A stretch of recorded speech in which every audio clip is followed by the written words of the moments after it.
숨막히는 국화향이 서울 강남의 대형 장례식장 전체를 무겁게 감돌았다.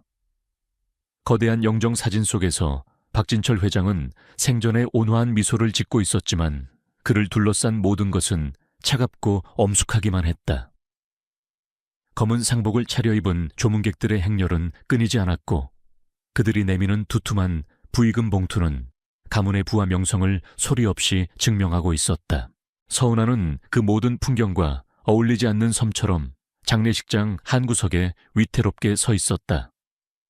그녀의 검은 원피스는 여러 번 세탁하여 색이 발해 있었고 명품 가방과 화려한 장신구로 치장한 다른 가족들 사이에서 유독 초라해 보였다. 그녀의 얼굴에는 시아버지를 잃은 순수한 슬픔이 깃들어 있었지만 그 슬픔 위로 불안과 수치심 그리고 깊은 절망감이 그림자처럼 드리워져 있었다. 박진철 회장. 그는 이 차가운 시댁에서 은에게 유일한 온기였다. 재벌가의 안주인인 시어머니 최 여사와 유학파 출신 시누이 박민희는 가난한 집안 출신이라는 이유로 사사건건 은하를 무시하고 경멸했다. 남편 박민주는 착한 사람이었지만 어머니와 여동생의 등살에 못 이겨 언제나 아내를 외롭게 만드는 약한 남자였다. 오직 시아버지 박 회장만이 은하를 묵묵히 챙겨주었다. 그는 말이 많은 사람이 아니었다. 그저 은하가 야근하고 늦게 들어오는 날이면 말없이 꿀물 한 잔을 건네주었고 가끔 길거리에서 파는 따끈한 붕어빵을 사 와 애미야. 이거 먹어보렴 하며 무심한 척 내밀곤 했다. 그 소박한 친절이 있었기에 은하는 숨막히는 시집살이를 견뎌낼 수 있었다. 그런데 이제 그 마지막 바람막이가 사라져버린 것이다. 은하의 슬픔은 진짜였다. 하지만 그녀를 더욱 고통스럽게 하는 것은 따로 있었다. 바로 부의금이었다. 어젯밤 5살 배기 아들 준서가 갑자기 불덩이 같은 고열에 시달렸다. 놀란 은하는 아이를 업고 정신없이 응급실로 달려갔고 밤새 아이를 간호했다. 다행히 아침이 되자 아이의 열은 내렸지만 그 대가로 은하의 지갑은 텅 비어버렸다. 시아버지의 장례에 쓸 부의금을 위해 비상금으로 고이 모아두었던 마지막 몇만 원까지 병원비로 전부 써버린 것이다. 꼴 좀 봐, 쟤. 저런 옷을 입고 어딜 돌아다니는 거야. 우리 집안 망신 다 시키네. 시누이 민희가 최 여사에게 들릴 듯 말 듯. 속삭이는 소리가 은하의 귀에 날카롭게 박혔다. 최 여사는 조문객을 맞으며 우아하게 미소 짓다가도 은에게 시선을 돌릴 때면 그 미소는 온데간데 없이 사라지고 싸늘한 경멸만이 남았다. 마치 보이지 않는 사람을 대하듯 그녀는 은하를 철저히 무시했다. 남편 민주는 저편에서 친구들과 이야기를 나누며 애써 아내의 쪽을 외면하고 있었다. 그는 아내의 공영을 알았지만 어머니 앞에서 감히 아내의 편을 들어줄 용기가 없었다. 은하는 두 손을 마주 잡았다. 손바닥이 축축하게 젖어 있었다. 이제 곧 가족들이 함께 영정 앞에 서서 마지막 예를 올리는 시간이 다가올 터였다. 모두가 두툼한 봉투를 꺼내 조의를 표할 때 자신은 무엇을 내밀어야 한단 말인가. 빈손으로 올라가온 집안 사람들과 조문객들 앞에서 망신을 당해야 하는 걸까. 상상만으로도 피가 거꾸로 솟는 기분이었다. 그녀는 어젯밤 응급실에서의 일을 떠올렸다. 뜨거운 아들의 이마를 짚으며 밤새 신에게 빌었다. 제발 우리 아들만 무사하게 해달라고. 내 모든 것을 가져가도 좋으니 아들만은 지켜달라고. 신은 그녀의 기도를 들어주었지만 너무나도 가혹한 방식으로 대가를 치르게 했다. 마지막 남은 자존심마저 앗아간 것이다. 문득 며칠 전 시아버지와의 마지막 대화가 떠올랐다. 병상에 누워 힘겹게 숨을 쉬던 박 회장은 은하의 손을 잡고 희미하게 말했다. 애미야, 미안하다. 그리고 고맙다. 무엇이 미안하고 무엇이 고마우셨을까? 은하는 그 의미를 다 헤아릴 수 없었다. 그저 앙상하게 마른 시아버지의 손을 잡고 하염없이 눈물만 흘렸었다.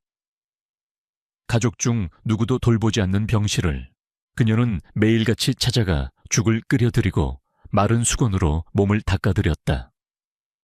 그것이 그녀가 할 수 있는 유일한 일이었고 진심에서 우러나온 행동이었다. 잠시 안내 말씀드리겠습니다. 이제 고인의 가족분들께서 마지막 헌화와 분향을 하시겠습니다. 유가족분들께서는 영정 앞으로 나와 주시기 바랍니다.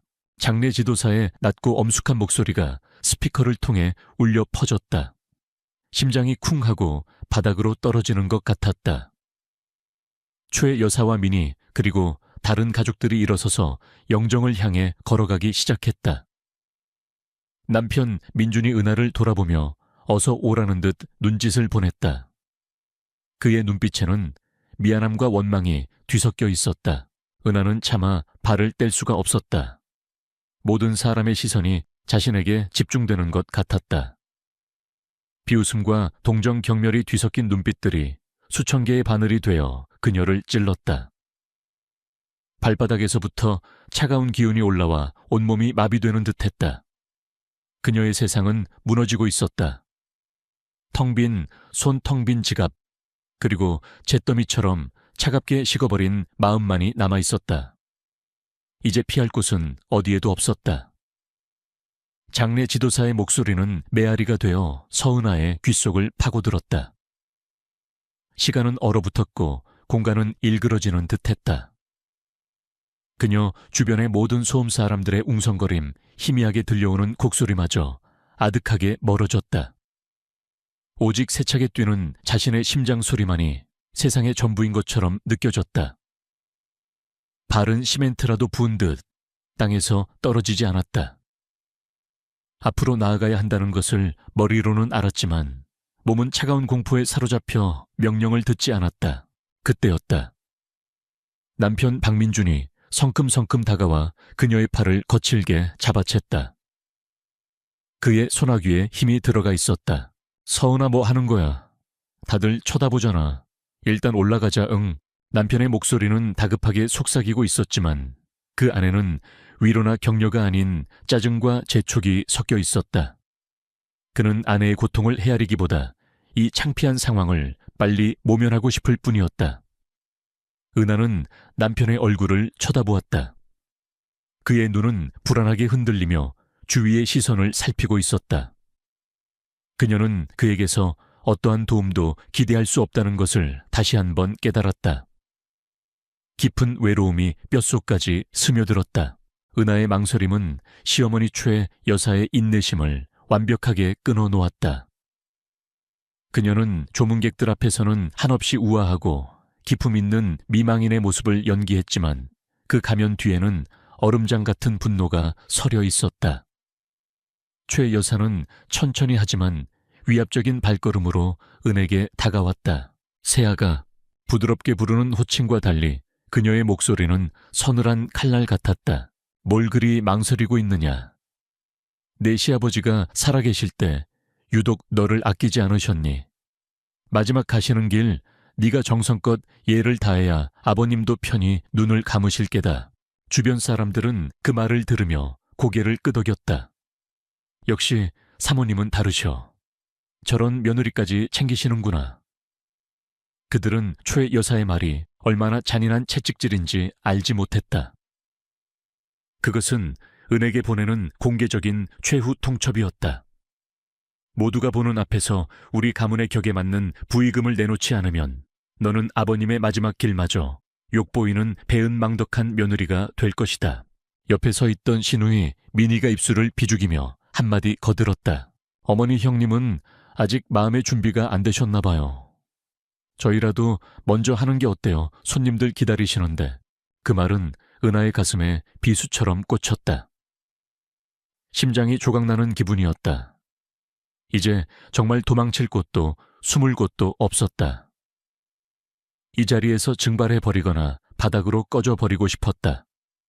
눈앞이 캄캄해졌다. 어떻게 해야 하지? 그냥 이대로 주저앉아 버릴까? 아니면 소리라도 지를까? 내겐 돈이 없다고 당신들이 그토록 중시하는 그깟종이 쪼가리가 없어서 아버님께 마지막 인사도 드릴 수 없다고 울부짖을까? 수만 가지 생각이 머릿속을 스쳐 지나갔다. 하지만 그럴 수 없었다. 5살 아들 준서의 얼굴이 떠올랐다. 그리고 병상에서 자신의 손을 잡고 고맙다고 말하던 시아버지의 앙상한 얼굴이 떠올랐다. 그 순간 다른 모든 것이 희미해지며 시아버지의 그 마지막 모습만이 선명하게 각인되었다. 은하는 깨달았다. 자신이 지금 느끼는 이 수치심은 시어머니와 시누이 그리고 이 자리에 모인 사람들의 잣대로 만들어진 허상이라는 것을.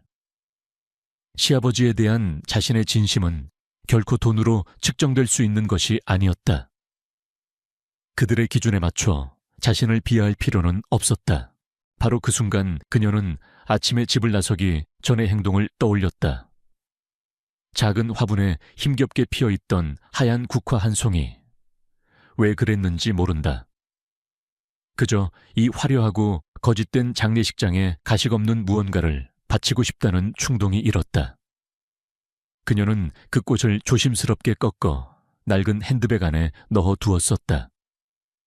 어쩌면 이것이 자신의 유일한 진심의 표현이 될 것임을 예감이라도 했던 걸까. 결심이 섰다. 그래, 나는 그들의 방식대로 패배하지 않겠다. 나의 존경과 슬픔은 돈으로 환산되지 않는다. 나는 나의 방식으로 아버님께 마지막 인사를 드릴 것이다. 은하는 자신을 붙잡고 있던 남편의 손을 조용히 하지만 단호하게 뿌리쳤다. 민주는 놀란 눈으로 그녀를 보았다. 은하는 더 이상 그를 쳐다보지 않았다. 그녀는 구부정했던 허리를 곧게 폈다. 그리고 한 걸음 한 걸음 영정을 향해 걷기 시작했다. 그녀의 발걸음 하나하나에 장례식장의 모든 소음이 멎는 듯했다. 사람들의 웅성거림이 더욱 커졌다. 저 여자 왜 절에 봉투도 없이 올라가네.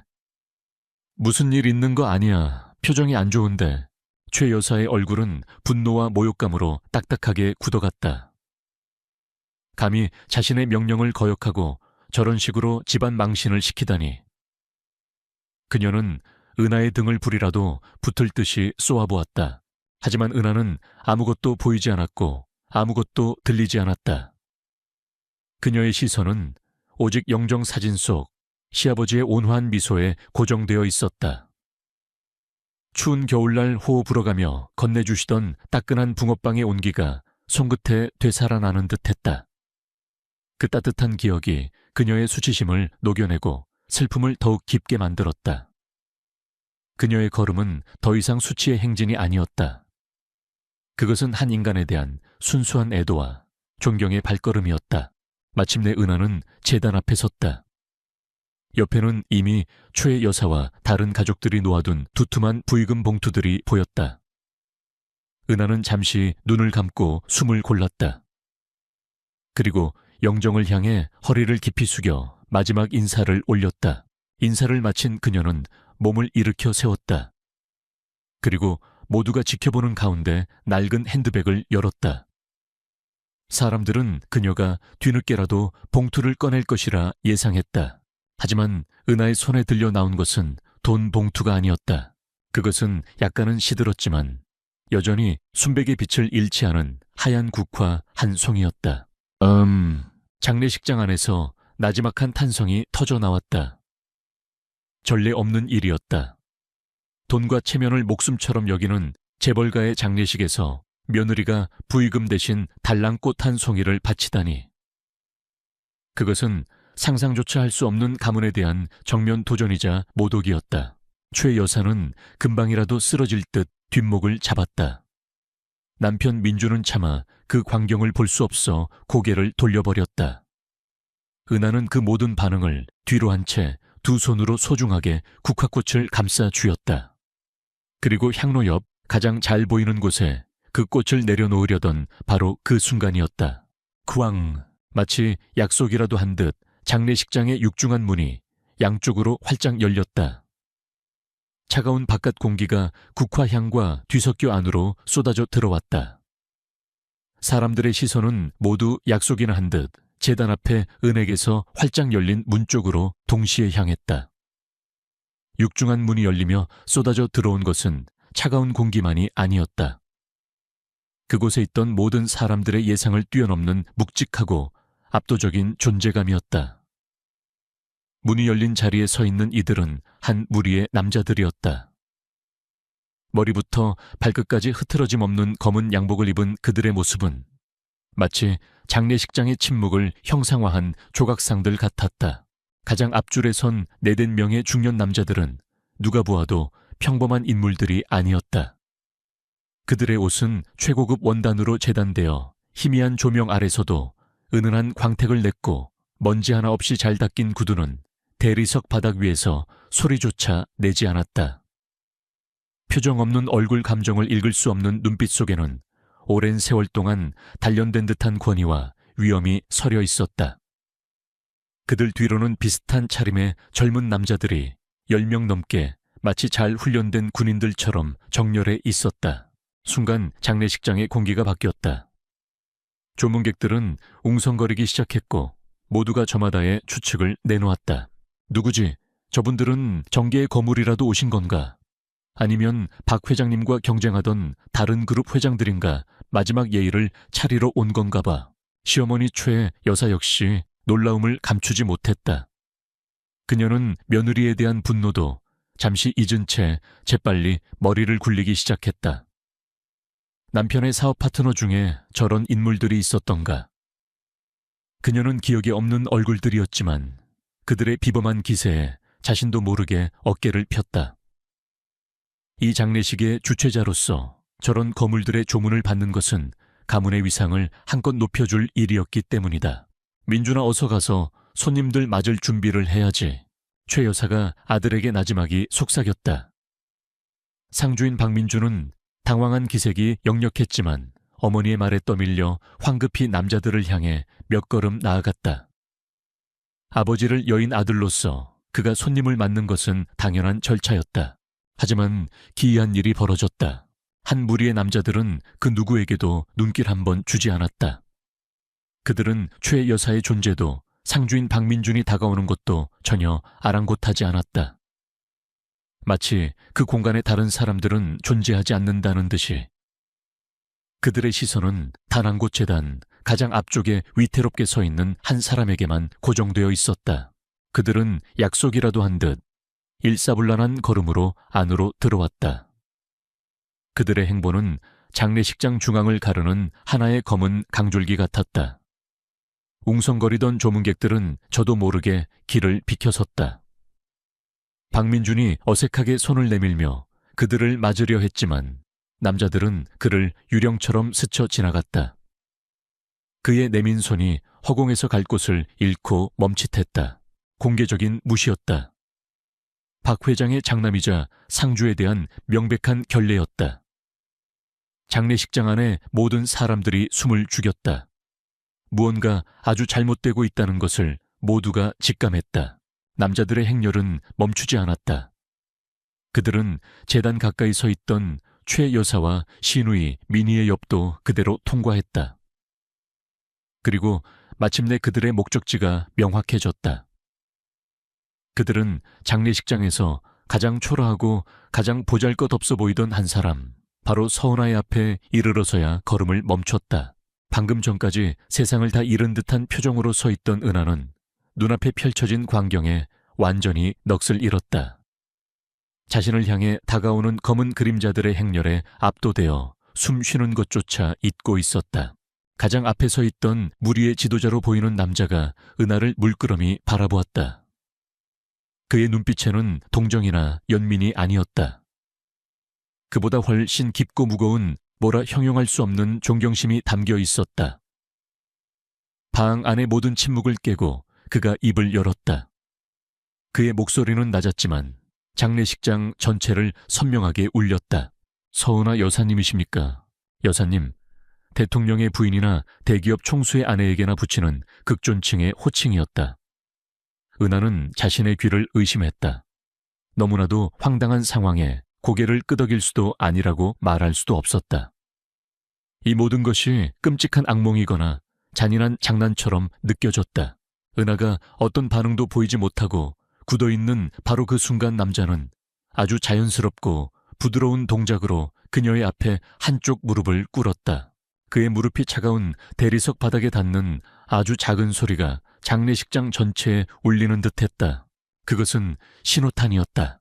그의 뒤에 서 있던 모든 남자들이 마치 오랫동안 연습한 완벽한 군무처럼 일제히 한쪽 무릎을 꿇었다.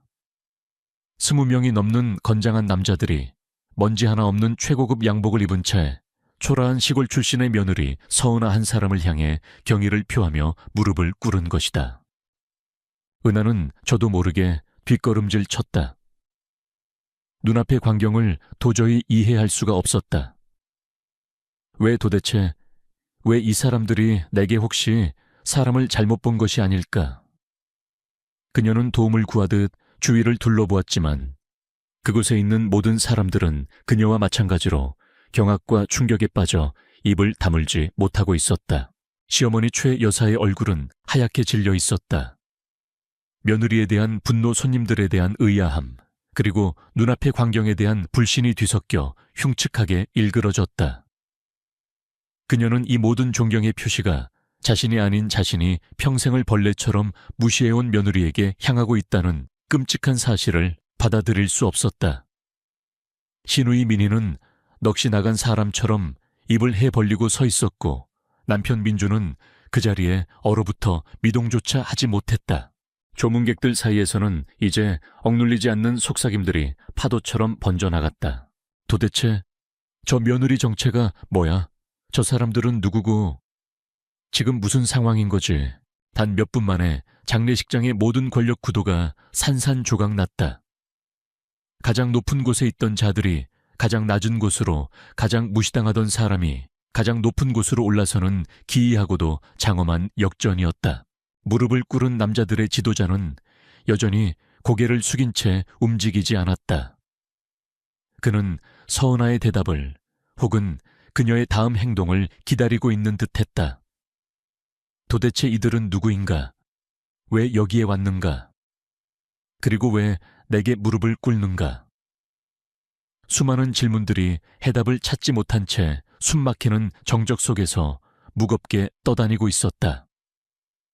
서은아는 떨리는 목소리로 간신히 물었다. 그녀의 목소리는 너무나 작아서 바로 앞에 무릎을 꿇고 있는 남자가 듣지 못할 것만 같았다.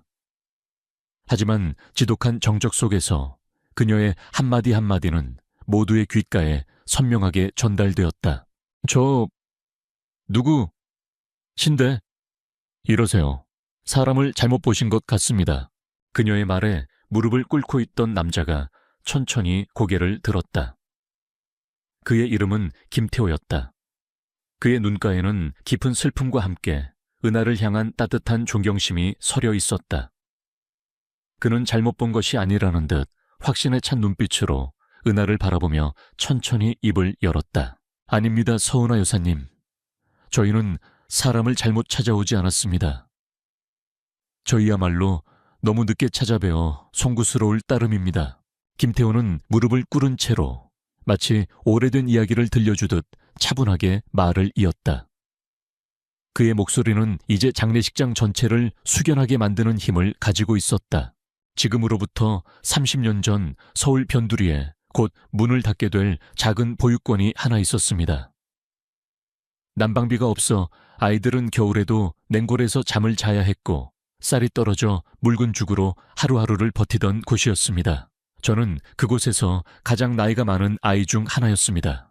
그의 이야기에 장례식장은 더욱 깊은 침묵에 빠져들었다. 최 여사와 가족들은 도대체 장례식장에서 보육원 이야기가 왜 나오는지 이해할 수 없다는 표정이었다.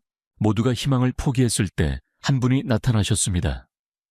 그분은 자신의 이름을 절대 밝히지 말아달라고 신신당부하시며 보육원의 모든 빚을 갚아주셨습니다. 그리고 매달 아이들이 배불리 먹을 수 있는 식량과 따뜻한 옷, 그리고 가장 중요했던 학비를 남몰래 지원해 주셨습니다. 저희는 그분의 얼굴도 이름도 몰랐습니다. 그저 저희들끼리 그분을 키다리 아저씨라고 불렀습니다. 키다리 아저씨. 그 이름이 나오는 순간 몇몇 조문객들 사이에서 희미한 탄식이 흘러나왔다. 김태호는 잠시 말을 멈추고 영정 사진을 향해 고개를 깊이 숙였다. 그리고 다시 은하를 바라보며 말했다. 저희의 키다리 아저씨가 바로 저희에게 아낌없는 사랑을 베풀어 주신 분이 박진철 회장님이셨습니다. 그 말이 폭탄처럼 장례식장 중앙에 떨어졌다. 장례는 술렁이기 시작했다. 충격은 조문객들보다 가족들에게 더 컸다. 최 여사의 얼굴은 믿을 수 없다는 표정으로 굳어졌다. 수십 년을 함께 산 남편이었다. 그가 회사 일에만 미쳐있는 무뚝뚝한 사람인 줄로만 알았지. 그런 비밀스러운 선행을 베풀고 있었다는 것은 꿈에도 상상하지 못했다. 그녀가 명품과 사교 모임에 돈을 쏟아붓는 동안 남편은 보이지 않는 곳에서 사람을 키우고 있었던 것이다. 김태호는 말을 이었다. 그의 목소리에는 벅찬 감정이 실려 있었다. 여기 무릎을 꿇고 있는 이 모두가 바로 그 보육권 출신들입니다. 회장님의 보살핌이 없었다면 저희는 길거리로 나앉거나 평생 가난의 굴레를 벗어나지 못했을 겁니다. 하지만 회장님 덕분에 저희는 공부를 계속할 수 있었고 대학을 졸업하고 사회의 당당한 일원으로 살아갈 수 있게 되었습니다. 그는 뒤에 무릎 꿇은 이들을 손으로 가리켰다. 저기 있는 박성철 변호사, 그리고 지금은 명망 있는 대학병원의 외과 교수가 된 이동규, 그리고 국내 최고의 IT 기업을 일군 최민석 대표까지. 여기 있는 모두가 회장님께서 거두어 주신 자식들입니다. 저희는 회장님의 가장 위대한 유산입니다. 그들의 면면이 밝혀지자 장례식장의 충격은 경외감으로 바뀌기 시작했다. 재산을 물려주는 것이 아닌 사람을 키워낸 한 남자의 인생에 대한 깊은 존경심이었다. 김태호의 시선이 다시 은혜계로 향했다. 그의 눈빛은 이제 한없는 슬픔과 미안함으로 가득 차 있었다. 회장님께서 돌아가시기 몇 주 전 저희 몇몇을 조용히 부르셨습니다. 그것이 마지막 만남이 될 줄은 몰랐습니다. 그날 회장님께서는 저희에게 유언을 남기셨습니다. 김태호는 마치 박진철 회장의 목소리를 대신 전하는 것처럼 또렷하고 힘있는 목소리로 말했다. 그분은 이렇게 말씀하셨습니다. 내 평생의 가장 큰 재산은 회사 주식이나 강남의 빌딩이 아니다. 바로 너희들이다. 너희들이야말로 내 인생이 헛되지 않았다는 증거이자 나의 진정한 유산이다. 그리고 이렇게 덧붙이셨습니다. 하지만 내게는 또 하나의 보물이 있다. 바로 내 며느리 은하다. 그 아이는 차가운 곳에 홀로 피어난 꽃처럼 참으로 마음이 따뜻하고 선한 아이다. 내 가족들조차 외면할 때 그 아이는 진심으로 나를 돌보아 주었다. 은하는 숨을 쉴 수가 없었다. 시아버지가 자신을 그렇게 생각하고 있었다는 것을 처음 알았다. 그녀의 눈에서 뜨거운 눈물이 뺨을 타고 흘러내렸다. 김태호는 그 눈물을 바라보며 비통한 목소리로 유언을 이어갔다. 내가 걱정되는 것은 바로 그 아이다. 내가 세상을 떠나고 나면 그 아이는 그 넓은 집에서 완전히 홀로 남게 될 것이다. 내가 살아있는 동안 그 아이를 제대로 지켜주지 못했다. 그것이 내 평생의 한이다. 그러니 이것이 너희에게 전하는 나의 마지막 부탁이자 유언이다. 혹여 너희가 내게 졌다고 생각하는 마음의 빚을 갚고 싶다면 내 이름이나 내 회사에 갚으려 하지 마라. 대신 내 며느리의 방패가 되어다오. 그 아이의 가족이 되어주고 내 손주와 함께 어떤 어려움도 겪지 않도록 지켜다오. 그것만이 내가 너희에게 바라는 유일한 보답이다. 유언의 내용이 모두 밝혀지자 장례식장은 완전한 침묵에 휩싸였다. 최 여사는 휘청거리며 아들 민준의 팔을 붙잡았다. 그녀의 얼굴에서는 핏기가 완전히 가셨다. 부끄러움, 질투, 그리고 남편에 대한 원망이 뒤섞인 감정이 그녀를 덮쳤다. 남편의 마지막 관심이 자신이 아닌 평생을 구박해온 며느리에게 향해 있었다는 사실이 그녀를 비참하게 만들었다. 남편 박민주는 고개를 들지 못했다. 아버지가 이방인들에게 아내를 지켜달라고 부탁했다는 사실이 그의 심장을 갈기갈기 찢어놓았다. 아내를 지키지 못한 자신의 나약함과 비겁함이 온 세상에 드러난 기분이었다. 그때 김태호가 자리에서 일어섰다. 그가 손짓하자 다른 모든 남자들도 조용히 일어섰다. 김태호는 곁에 있던 동료가 들고 있던 단정하지만 묵직해 보이는 나무 상자를 받아 들었다. 그리고 그것을 두 손으로 공손히 은에게 내밀었다. 회장님께서는 저희가 드리는 마지막 부의금은 받지 않으시겠다 하셨습니다. 평생을 남몰래 도왔으니 마지막 가는 길까지 요란하게 만들고 싶지 않다고 하셨습니다. 대신 저희의 모든 정성을 모아 여사님과 아드님의 미래를 위해 써달라고 부탁하셨습니다. 이것이 아버님께서 여사님께 남기시는 마지막 선물이자 저희 모두의 진심입니다. 김태호가 나무 상자를 열었다. 그 안에는 현금 뭉치가 아닌 여러 개의 통장과 작은 건물의 등기권 리증, 그리고 하얀 봉투에 담긴 편지 한 통이 들어있었다. 그것은 시아버지가 며느리의 새로운 삶을 위해 뿌려둔 선의로 가득 찬 씨앗들이었다. 은하는 눈물로 흐려진 시야 너머로 나무 상자와 그 안에 담긴 것들, 그리고 자신을 바라보는 수많은 따뜻한 눈빛들을 번갈아 보았다. 그리고 마침내 그녀는 영정사진 속 시아버지의 온화한 미소를 올려다 보았다. 이제야 비로소 그가 마지막으로 남겼던 고맙다는 말의 의미를, 그의 깊고 외로운 사랑의 무게를 온몸으로 깨달을 수 있었다. 그의 진정한 유산이 지금 그녀의 눈앞에서 거대하고도 따뜻한 빛을 발하고 있었다. 시간이 멈춘 듯한 공간 속에서 모든 이의 시선은 오직 한 사람 서은에게로 향했다. 그녀의 손짓 하나, 숨결 하나가 장례식장의 공기를 결정하는 듯했다. 사람들은 그녀가 어떻게 행동할지 숨죽여 지켜보았다. 과연 그녀는 자신을 멸시했던 시댁 식구들 앞에서 그 상자를 들고 보란 듯이 돌아설 것인가? 아니면 그동안의 서름을 터뜨리며 그들을 원망할 것인가? 하지만 은하의 선택은 그 누구의 예상과도 달랐다. 그녀는 김태호가 내민 나무 상자를 향해 조용히 하지만 단호하게 손을 내저었다. 받지 않겠다는 완곡하지만 분명한 거절의 표시였다. 그리고는 자신을 향해 서 있는 20명이 넘는 남자들을 향해 천천히 그리고 깊이 허리를 숙였다. 진심에서 우러나오는 감사의 인사였다.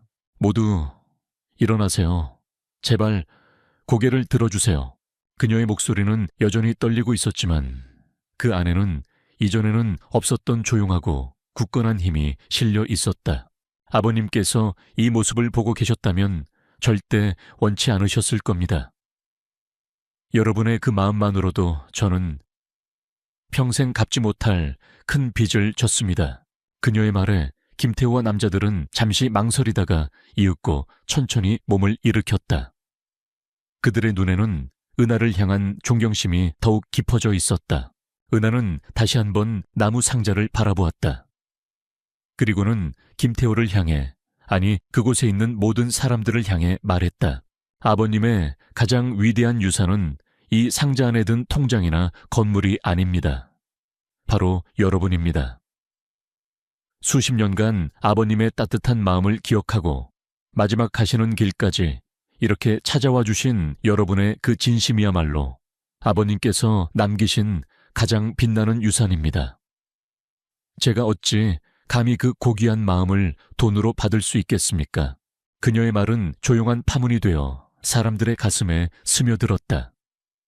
최 여사는 자신도 모르게 마른 침을 삼켰다. 평생을 돈과 명예의 가치로만 세상을 판단해온 그녀에게 은하의 말은 전혀 다른 세계의 언어처럼 들렸다.